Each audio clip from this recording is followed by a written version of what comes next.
আমার অনেক আপুদের কয়েকদিন ধরে ভিডিওতে দেখতেছি তারা শীতের সবজিগুলো সংরক্ষণ করে রাখতেছে।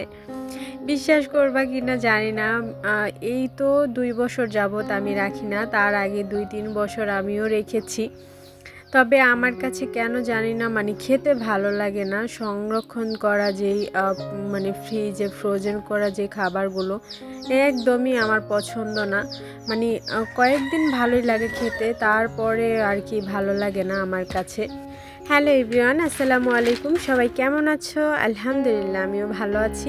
সবাই আমার ছেলেটার জন্য অবশ্যই দোয়া করবা। ওকে তো ডাক্তার দেখানো হয়েছে, কিন্তু আমার ছেলেটার জ্বর ছেড়ে ছেড়ে আসে। মানে এই তো ভালো, আবার হঠাৎ করে জ্বর চলে আসে, দুপুর নাই রাত নাই, যখন তখন আর কি জ্বর চলে আসে। আবার ওষুধ খাওয়ালে তারপর ভালো হয়ে যায়। তো আমি ওকে নিয়ে এখন কি করব বুঝতে পারতেছি না। বিশেষ করে হাতে টাকাও নেই, ওই দিক থেকে বাড়ির এখন মানে ইমার্জেন্সি কাজ করানো দরকার। সেটা হচ্ছে আমার যে বাড়িতে মানে অনেক মাটি ফালাইতে হইব। বালু তো ফালানো হয়েছে, কিন্তু ওই বালুর মধ্যে আসলে জায়া বাড়ি করে থাকার মতো পরিস্থিতি না। জানোই তো বালু চারোদিকে পাড়া দিলে যেখানে যাব সেখানেই তো বালু পায়ে পায়ে করে চলে যাবে। তো সেটা আমার একদমই পছন্দ না। তো আমি ওই পাশে তো অনেকখানি জায়গা রেখে দিয়েছিলাম যে ছোট্ট একটা ঘর করব, মানে পুকুরের মতো করবো, আর ওইখান থেকে মাটিটা আমি উপরে ফালাই দেবো এক কোড়া করে। তো ওইখানে আমার প্রায় 15,000 টাকার মতন মানুষ লাগবে, মানে যে যাদের দিয়ে কাজ করাবো তাদের আর কি। তো সেইখানে আমার অনেক টাকার প্রয়োজন। আর এদিকে ইহানার বাবার কাজ নেই আজকে 4 মাস যাবত, তবে সামনের মাস থেকে কাজ হবে ইনশাল্লাহ। ওর 6টা শিপ এসেছিল, তো 6টা শিপ ক্যান্সেল হয়ে গিয়েছে, জানি না কেন, হয়তো বা নছিবে ছিল না।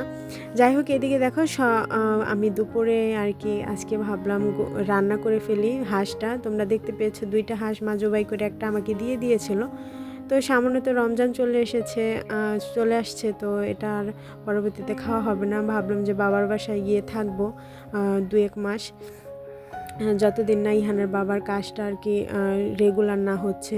কারণ এই মাসেও আমাকে সম্পূর্ণ টাকাটা দিয়ে ও নিজেই অনেক কষ্ট করে চলতেছে। এদিকে আমারও মোটামুটি ভালোভাবে মানে এই মাসটা যাবে না এরকম টাকা দিয়েছে, কারণ ইহানের পিছনে আমার অনেক টাকা খরচ হয়ে গিয়েছে ডাক্তার দেখিয়ে। তার উপর দিয়ে ছেলেটা ভালো হচ্ছে না, এদিকে বাড়ির কাজ ইমার্জেন্সি করানো দরকার। কারণ ওই মাটি না ফালাইলে আমার সামনে পানি হয়ে যাবে। মানে বর্ষাকাল, এই যে ধান কাটার পরে তো বর্ষাকাল চলে আসবে, বৃষ্টি বাদল হলে ওইখানে অনেক পানি জমে যাবে, তখন আর আমি মাটি উঠাতে পারবো না। মানে সব মিলিয়ে ঝিলিয়ে অনেক বেশি ঝামেলার মধ্যে আছি। আর এদিকে দেখো আমি এই তো মরিচগুলো আর কি ফ্রিজে রেখে দিলাম। তো এরপরে আমি বক্সের মধ্যে ভরে নিব। তো সেই ফুটেজটাও ছিল, সেটা ডিলিট হয়ে গেছে। অনেক ভিডিও আমার ফোন থেকে ডিলিট হয়ে যায়। যাই হোক, আমি তো রান্না করতেছিলাম, তো এই ফাঁকে ভাবলাম যে মাংসটা কষতে থাকুক, আমি এদিক থেকে একটু কাজগুলো সেরে নেই। ইহানকে ঘুম পাড়িয়ে দিয়েছিলাম। ছেলেটার শরীরটা এই ভালো এই খারাপ, মানে দিক থেকে ভালো লাগছে না। সবার কাছে ক্ষমা চেয়ে নিচ্ছি, কারণ আমি তো আমার বাবার বাসায় ওইখানে হাঁস মুরগি গরু ছাগল কত কিছু যে সব কিছুতে ডাকাডাকি শুরু করে দিয়েছে। তো আসলে বাইরে থেকে অনেক বেশি নয়েজ আসতেছে। এদিকে আমার রান্না পুরোপুরি কমপ্লিট। তো দুপুরের পরে দেখি এক ভ্যানালা কাকা এসেছে, ব্যাঙ, তারপর মাটির হাঁড়ি পাতিল অনেক কিছু নিয়ে এসেছে। আমাদের এখানে একটা কাইলারা বলে একটা জায়গা আছে, ওইখানে না এই যে কুমাররা থাকে আর কি, তারা সব তৈরি করে। তো ওইখান থেকে এর আগের বার আমি একটা ব্যাংক এনেছিলাম, সেটা তোমরা দেখেছো যে ব্যাংকটা আমি ভেঙে আমি বালু ভরেছিলাম, বালুর জন্য কিছু টাকা ওইখান থেকে দিয়েছি। তো এখন ইহানের জন্য একটা কিনেছি, আমার জন্য বেশি কিন্তু টাকা না, আমি বেশি হলে রাখতাম না। তবে 3টা জিনিস আমি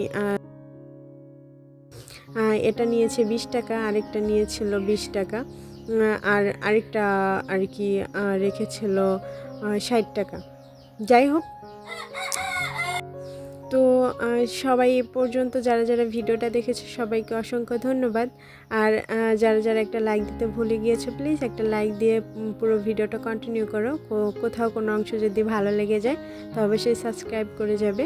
তো অনেক আপুরা না আমাকে অনেক বেশি মানে স্প্যাম কমেন্ট করতেছো কয়েকটা ভিডিওতে। বিলিভ মি, তোমরা একটু যাই আমার কমেন্ট বক্সগুলা একটু চেক করে দেখো। যারা যারা নতুন জয়েন হচ্ছে প্রত্যেকে স্প্যাম কমেন্ট করে। মানে আমি কি বলবো, এখন আর এসব নিয়ে কথা বলতে ভালো লাগে না। যেটা সত্যি কথা, আগে বলতাম, এখন আর আমি ভাবছি এগুলা নিয়ে কোনো কথাই বলবো না। কারণ এদের হাজার বললেও বোঝার ক্ষমতা নাই এদের। যাই হোক, এই তো একটা পার্সেল চলে এসেছিলো। তো আমার ছেলে কি করেছে, রাস্তা থেকেই মানে আমার কাকি, আমার মা, চাচিরা সবাই মিলে খুলে এটা দেখে ফেলেছে। তোমাদের সাথে আর আনবক্সিং করতে পারিনি। যাই হোক, এটা এনেছি আমার ছেলের জন্য, কারণ আমার ছেলে আমি পড়তে বসলে ও আমার বই নিয়ে টানাটানি শুরু করে দেয়।